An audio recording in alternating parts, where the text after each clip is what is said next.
Winda adalah seorang wanita yang baru saja pulang kampus dari merantau. Saat di dalam bis,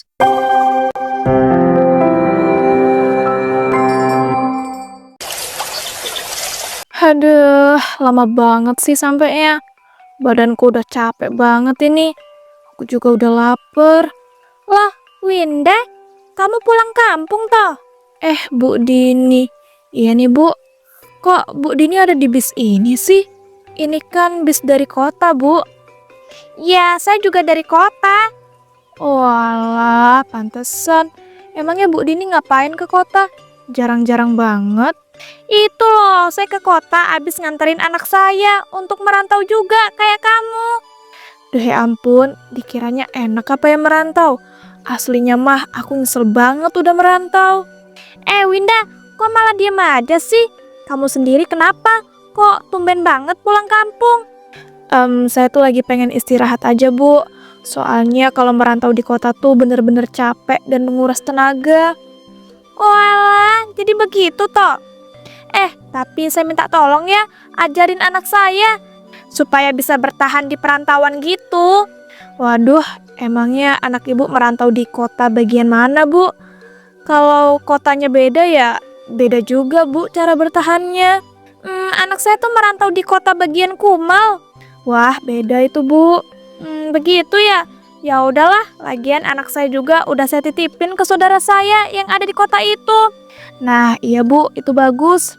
Alhamdulillah, akhirnya kita sampai juga, Bu, di kampung. Astagfirullah. Kenapa, Winda? Kok kamu tiba-tiba panik gitu? Saya baru inget, Bu, saya udah gak ada uang untuk bayar bis. Perasaan tadi masih ada deh di kantong. Mana saya gak megang uang lagi. Maksudnya saya gak megang uang cash gitu, Bu. Uang saya semuanya ada di rekening. Ya ampun, kamu nih ada-ada aja sih. Ya udah, biar saya yang bayarin. Nanti bisa kamu ganti. Wah, makasih ya Bu Dini. Saya beruntung banget bisa ketemu sama Ibu. uang bis Winda pun dibayarkan oleh Bu Dini. Kemudian mereka pulang ke rumah masing-masing. Assalamualaikum, Winda pulang.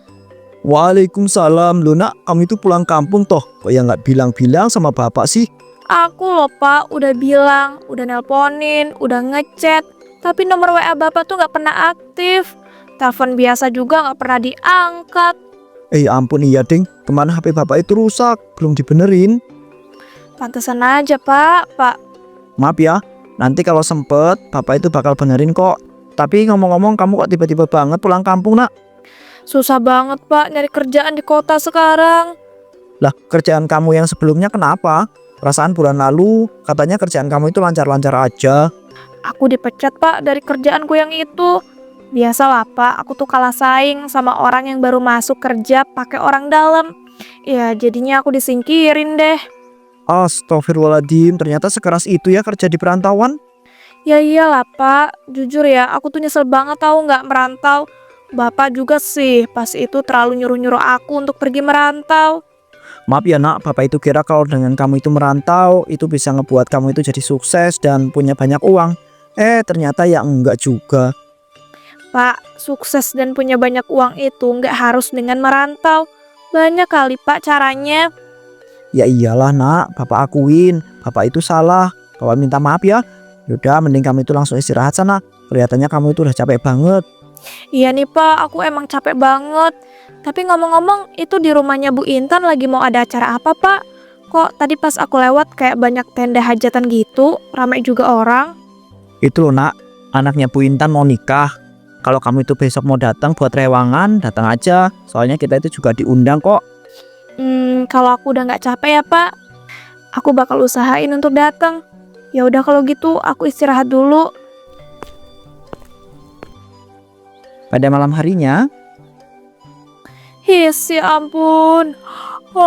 Siapa sih nelpon malam-malam kayak begini? Lagi enak-enak tidur juga. Waduh, ternyata yang nelpon si Gilang. Dia pasti mau nagih utang nih. Gimana ya, aku angkat atau enggak ya? Kalau enggak aku angkat, ntar takutnya dia nyamperin lagi ke sini. Ya udah deh, aku angkat aja. Halo, assalamualaikum. Ada apa Gilang? Kamu malam-malam nelpon aku kayak begini? Waalaikumsalam. Gak usah pura-pura, gak tahu gitu deh. Ya aku nelpon kamu karena aku itu mau nagih utang. Dan kamu itu kabur ya? Aku cariin di kosan kamu itu nggak ada. Aku tuh bukannya kabur, aku kemarin-kemarin tuh disuruh pulang kampung sama bapak aku. Oh, jadi kamu itu kabur pulang kampung ke rumah kamu itu. Gilang, aku udah bilang aku tuh nggak kabur. Aku bakal tetap bayar semua hutangku kok. Cuma ya aku pengen gitu kamu memperpanjang waktu pembayaran hutangnya lagi. Enak aja minta diperpanjang lagi. Nggak ada ya, nggak ada. Kamu loh udah 3 bulan nih molor, nggak bayar utang. Aku itu nggak mau tahu ya. Besok malam kamu itu harus udah mentransfer seluruh utang kamu. Tapi karena aku itu baik, kamu TF setengahnya saja dulu ya. Minggu depan baru kamu lunasin semuanya. Ya jangan besok juga lah Gilang, kasih aku waktu sebulan lagi. Pasti bakal aku langsung bayar semuanya, nggak aku cicil-cicil. Sebulan itu terlalu lama. Aku itu pokoknya nggak mau tahu besok malam kamu itu udah bayar setengah dari seluruh utang kamu. Kalau enggak, aku tuh bakal samperin kamu ke kampungmu itu. Jangan dong. Iya, aku bakal usahain. Kamu jangan samperin aku ke sini ya. Nah gitu dong, oke tunggu ya. Awas aja besok malam kamu itu belum transfer setengah dari hutang kamu itu. Iya. Oke, aku tunggu ya besok malam. Kalau gitu aku itu patiin dulu teleponnya. Assalamualaikum. Waalaikumsalam. Keesokan paginya, Duh, aku bisa dapat uang dari mana coba buat ngebayar hutangku sama si Gilang? Mau minta sama bapak nggak mungkin. Ntar yang ada aku malah ketahuan lagi dan kena marah. Dan kemungkinan terburuknya aku bisa kena usir sama bapak. Duh, kepalaku rasanya mau pecah dari tadi mikirin hal ini. tiba-tiba Winda dihampiri oleh bapaknya.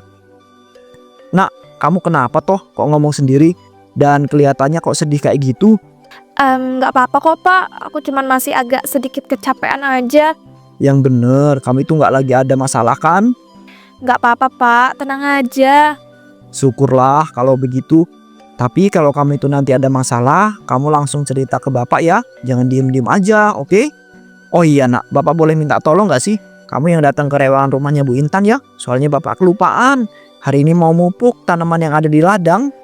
Walah, iya ya pak, nggak apa-apa. Biar aku aja yang datang ke rewangan Bu Intan. Makasih ya nak. Maaf kalau bapak itu ngerepotin kamu. Padahal kamu itu pasti lagi kecapean habis balik dari kota, ya kan? Yes, bapak nih nggak usah pakai acara minta maaf. Aku tuh juga nggak begitu kecapean lagi kok. Udah, mending ya bapak itu langsung berangkat ke kebun buat mupuk biar cepat selesai. Iya ya nak. Ya udah kalau gitu bapak berangkat ke kebun dulu ya. Assalamualaikum. Waalaikumsalam. Males banget sih sebenarnya mau datang ke rewangannya Bu Intan. Tapi bisa aku manfaatin nggak sih? Aku cari celah nih supaya bisa ngambil barang-barang berharganya Bu Intan. Kan ketika rewang pasti orang-orang tuh pada sibuk masing-masing. Kalau berhasil aku bisa bayar hutangku sama Gilang. Winda pun kemudian pergi ke rewangan rumahnya Bu Intan dengan niat jahat untuk mencuri. Duh ya ampun Winda, sejak kapan kamu balik kampung? Barusan kemarin Bu. Walah pantesan aja. Makasih loh kamu udah mau datang buat rewang. Padahal kamu pasti masih capek karena baru datang kemarin. Iya Bu Intan, sama-sama. Dan saya juga udah gak begitu capek kok. Dan juga bapak saya harus mupuk di kebun. Jadinya cuma saya Bu yang bisa datang. Gak apa-apa kan? Iya, ndak apa-apa. Kamu udah datang aja, ibu sudah berterima kasih. Kamu makan dulu sana di dapur, biar nanti tenaga kamu itu terkumpul dan banyak, biar bisa langsung bantu rewang-rewang. Gak usah deh Bu, saya tadi udah makan di rumah. Duh, saya kebelet nih Bu. Saya boleh nggak numpang kamar mandi? Ya boleh toh, silakan. Kamar mandinya ada di samping dapur ya. Kamu udah tahu kan? Kamu loh dulu pas kecil suka banget main ke rumah ibu. Iya Bu, saya udah tahu kok. Kalau begitu saya izin numpang pakai kamar mandinya ya. Iya, silakan. Bukannya pergi ke kamar mandi, Winda malah melipir masuk ke dalam kamarnya Bu Intan. Untung aja aku berhasil masuk ke dalam kamarnya Bu Intan. Semoga aja nggak ada yang ngeliat deh. Aku harus cepet-cepet nih nyari barang-barang berharga ataupun uang. Ya ampun, kalau emang rezeki tuh nggak kemana ya? Ini uang banyak banget loh. Kayaknya ini uang untuk seluruh biaya hajatan deh. Kalau aku berhasil ngambil semua uang ini, hutangku sama Gilang pasti langsung lunas nih. Malahan masih banyak sisanya. Gas lah, kalau gitu langsung aku ambil semuanya. Sebelum ada yang lihat, aku masukin plastik kresek hitam ini aja ya, biar nggak kelihatan. Nah, udah semua nih. Waktunya aku langsung pergi. Winda, kamu habis ngapain masuk ke dalam kamarnya Bu Intan? Bu Dini, ini loh Bu, saya tuh habis ngusir kucing yang berantakin kamarnya Bu Intan. Kebetulan tadi tuh saya habis dari kamar mandi dan saya tuh ngedengar kamar Bu Intan tuh kayak berisik. Makanya deh saya cek, ternyata Bu ada kucing yang lagi berantakin kamarnya Bu Intan. Jadi ya saya usir. Oh alah, jadi begitu. Lah terus itu kamu ngapain bawa plastik kresek hitam? Ini tuh makanan Bu isinya. Dikasih sama Bu Intan, disuruh bawa pulang tadi. Bentar, kok terdengar aneh ya? Katanya tadi kamu habis dari kamar mandi. Terus kapan kamu dikasih makanan sama Bu Intan untuk disuruh bawa pulang? Aneh gimana sih Bu? Biasa aja deh perasaan. Saya itu ya Bu dikasih makanan untuk dibawa pulang sama Bu Intan sebelum saya ke kamar mandi. Terus nggak ada salahnya dong kalau saya bawa ini makanannya. Jadi ya menurut saya nggak ada yang aneh sama sekali. Tapi apalagi sih Bu? Udahlah, saya mau pulang. Saya mau bawa makanan yang dikasih Bu Intan. Loh, kamu nggak mau rewang dulu apa? Nggak Bu, soalnya saya baru inget ada kerjaan yang harus saya urusin di rumah. Saya pulang duluan ya. Assalamualaikum. Waalaikumsalam. Duh, kok aku kayak ngerasa aneh gitu ya sama gerak-gerik si Winda tadi. Sebaiknya aku bilang sama Bu Intan deh. Takutnya ada barang atau uang dari kamar Bu Intan yang hilang. Tapi aku baru inget loh, si Winda itu kan belum balikin ongkos bis yang kemarin aku bayarin. Ada. Ya udahlah, biarin aja. Mending aku temuin Bu Intan dulu. Bu Dini pun kemudian memberitahu Bu Intan dan segera menyuruh Bu Intan untuk mengecek kamarnya. Astagfirullah Bu, bener uang saya untuk seluruh biaya hajatan hilang. Nah kan, jangan-jangan diambil lagi sama Winda. Yang tadi Bu, dia tuh sempat masuk ke kamar Ibu. Ibu bener kan, udah salah lihat? Bener Bu, saya nggak salah lihat. Saya tuh ngelihat si Winda keluar dari kamar Ibu. Mana bawa plastik kresek hitam lagi. Katanya isi plastik itu makanan yang dikasih sama Ibu. Loh, tapi saya nggak ngasih makanan Bu. Tapi walaupun begitu, kita juga nggak bisa asal nuduh Bu. Ibu juga kan nggak ngelihat secara langsung dia ngambil uang itu. Iya sih. Duh, gimana ini Bu? Hajatan saya bisa gagal karena seluruh uang untuk biaya hajatannya sudah hilang. Gimana kalau kita selidikin aja Bu? Sama saja Bu, menyelidiki itu memakan waktu yang cukup lama. Dan kalau ketemu pun itu pasti uangnya sudah dipakai juga. Astagfirullahaladzim, gagal sudah Bu, saya mau buat hajatan pernikahan anak saya. Sementara itu, akhirnya aku berhasil ngebawa pulang uang ya Bu Intan. Kalau kayak gini caranya kan, aku bisa langsung ngelunasin semua hutang-hutangku sama si Gilang. Mana sisanya masih banyak lagi. Duh, tapi aku khawatir nih kalau Bu Dini tadi curiga terus cerita sama Bu Intan. Semoga aja enggak deh. Soalnya kan dia juga nggak punya bukti yang akurat. Udahlah, mending aku langsung ke agen untuk ngirim uang ke Gilang. Sisanya aku simpen dulu di rumah. Aku bayar semua hutangku dulu sama Gilang. Abis itu balik merantau aja kali ya, biar bisa bebas pakai uang ini. Soalnya aku takut kalau mau pakai uang ini di sini pasti banyak yang curiga, terus nyari tahu. Ya aku cari aman aja lah. Apa aku langsung balik merantau sekarang aja ya, biar bisa langsung bayar utang ke Gilang juga secara langsung. Tapi kan aku belum ngomong sama bapak. Udahlah, ntar dulu. Aku kirim dulu ini uang ke Gilang. sore harinya,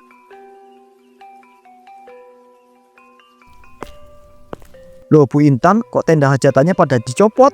Iya nih Pak, soalnya saya tidak jadi melangsungkan hajatan pernikahan anak saya. Soalnya seluruh uang untuk biaya hajatan hilang Pak tadi siang. Astagfirullahaladzim, kok bisa hilang toh Bu? Saya juga tidak tahu Pak. Cuma tadi saya dikasih tahu sama Bu Dini kalau sebelum uang itu hilang, Bu Dini tuh sempat ngelihat anak bapak keluar dari kamar saya. Saya tuh bukannya nuduh ya Pak. Saya cuma ngasih tahu apa yang dikasih tahu sama Bu Dini. Bu, ya nggak mungkin anak saya itu melakukan hal seperti itu Bu. Iya Pak, kan saya sudah bilang dari awal. Saya itu ndak nuduh. Apalagi Bu Dini juga ndak ngelihat secara langsung kalau anak bapak itu udah ngambil uang saya. Bu Dini itu kan cuma ngelihat si Winda keluar dari kamar saya sambil bawa kresek hitam. Itu cuman kebetulan kali Ibu. Dan saya itu minta ya, ibu itu jangan menyebarkan fitnah yang tidak-tidak kalau belum ada bukti yang jelas. Iya ya Pak Roni, tenang aja. Ini juga lagi mau diselidikin dulu sama keluarga saya. Saya tidak akan menyebarkan fitnah ataupun menuduh anak bapak kok. Baguslah, kalau begitu saya pamit dulu ya Bu Intan. Iya Pak.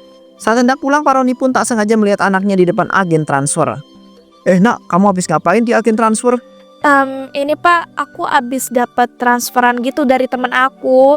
Soalnya teman aku tuh habis bayar utang gitu Pak ke aku. Walah, sejak kapan kamu itu mau ngutangin teman kamu? Biasanya kamu itu paling anti nak, ngutang-ngutangin orang. Ya kali ini aku tuh ngutangin teman baik aku Pak. Orang yang udah nolongin aku ketika aku di perantauan. Jadi ya nggak masalah sama sekali kalau aku mau ngutangin dia. Wah, bagus-bagus nak. Kita emang harus berbuat baik sama orang yang tidak baik sama kita. Oh ya, ngomong-ngomong, ada yang mau bapak tanya ini. Mau nanyain apa Pak? Kok kelihatannya serius banget? Jadi tadi bapak itu kan habis lewat di depan rumah Bu Intan. Kebetulan di rumahnya Bu Intan tuh lagi nyopotin tenda-tenda hajatan gitu. Loh, kenapa tenda hajatannya dicopotin Pak? Bukannya katanya anaknya Bu Intan mau nikah? Nah, pas bapak tanya, katanya uang hajatannya tuh hilang. Habis itu Bu Intan cerita, sebelum uangnya hilang, Bu Dini tuh sempat ngeliat kamu itu keluar dari kamarnya Bu Intan sambil bawa kresek hitam. Bentar-bentar, ini maksudnya Bu Intan nuduh aku gitu? Katanya sih enggak nak, beliau itu cuma menyampaikan cerita dari Bu Dini. Lagian kan nggak ada bukti yang lebih akurat. Syukurlah kalau Bu Intan gak nuduh. Soalnya ya Pak, aku itu ke kamar Bu Intan abis ngusir kucing. Soalnya ada kucing Pak yang ngeberantakin kamarnya. Dan plastik kresek hitam yang aku bawa itu Pak, isinya makanan yang dikasih Bu Intan untuk dibawa pulang. Walah, jadi begitu ceritanya. Berarti kamu itu nggak salah dong. Ya emang aku gak salah. Udahlah Pak, mending kita pulang aja. Oh iya Pak, besok aku mau izin mau merantau lagi ya. Tapi nak, kamu itu kan baru balik kemarin. Masa iya mau berangkat merantau lagi? Iya nih Pak, soalnya aku dapat tawaran kerja dari temanku. Sayang banget kalau nggak diambil. Apalagi aku juga udah punya pegangan uang. Tadi kan temen aku habis TF bayar utang. Keesokan harinya Winda pun bersiap untuk pergi merantau lagi. Nak, kamu itu beneran mau langsung berangkat merantau lagi? Kamu loh baru 2 hari nak ada di sini. Boya ditunda dulu gitu loh. Maaf ya Pak, nggak bisa. Soalnya nanti kalau ditunda, lowongan pekerjaannya bakal diisi sama orang lain. Ya enggak apa-apa toh nak, kamu kan bisa nyari kerjaan lain. Kamu itu nginep dulu beberapa minggu atau beberapa bulan di sini. Bapak itu masih kangen sama kamu. Pak, nyari kerja di perantauan itu sekarang susah banget. Makanya aku tuh pengen cepet-cepet merantau lagi dan ngisi lowongan pekerjaan yang dikasih sama teman aku itu. Nanti kalau aku tunda-tunda, yang ada pas aku mau nyari kerja lagi bakal nggak dapet. Iya juga ya. Ya udahlah, mau gimana lagi kalau gitu. Maaf ya Pak, aku belum bisa pulang lebih lama. Aku janji Pak, nanti kalau misalnya aku libur kerja, aku pasti bakal sering pulang. Kamu janji ya nak? Iya Pak, aku janji. Saat hendak pergi, Bu Dini datang menghampiri Pak Roni dan juga Winda.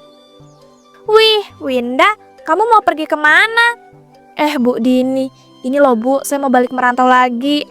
Mau balik merantau lagi? Apa kamu mau bawa kabur uang yang udah kamu ambil dari rumahnya Bu Intan?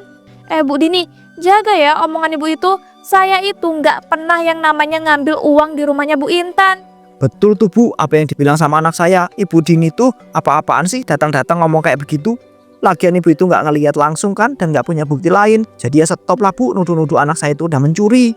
Emang sih saya tuh nggak ngeliat langsung ataupun punya bukti lain. Cuma ya firasat saya tuh benar-benar kuat. Kalau si Dini ini yang udah ngambil uang hajatan punyanya Bu Intan. Sampai hajatannya gagal loh. Tutup mulut Bu Dini ya, nggak usah kurang ajar. Nggak ngeliat langsung dan nggak punya bukti kok sok-sokan nuduh sih. Udahlah Pak, aku mau langsung berangkat ya. Nggak kuat aku dengerin omongan ibu-ibu ini. Assalamualaikum. Waalaikumsalam, hati-hati ya nak.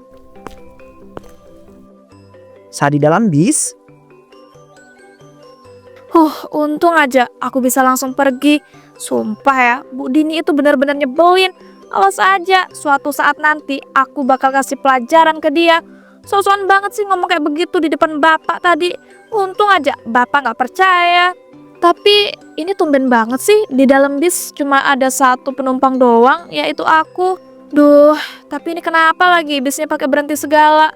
Pak sopir, kenapa berhenti sih Pak? Kita loh baru jalan sebentar.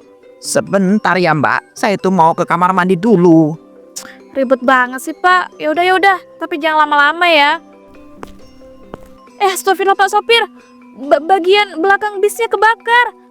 Pak sopir, Duh, aku harus segera keluar nih dari sini. Kalau enggak, aku bakal ikut kebakar. Dan kok aneh banget sih? Bisa-bisanya loh, tiba-tiba bagian belakang bisnya tuh kebakar. Loh, ini kok pintu bisnya nggak bisa dibuka sih? Tolong, siapapun tolong aku. Karena keadaan jalan yang sepi dan sopir itu sedang di kamar mandi, tak ada orang yang bisa menolong Winda. Winda pun tewas terbakar di dalam bis.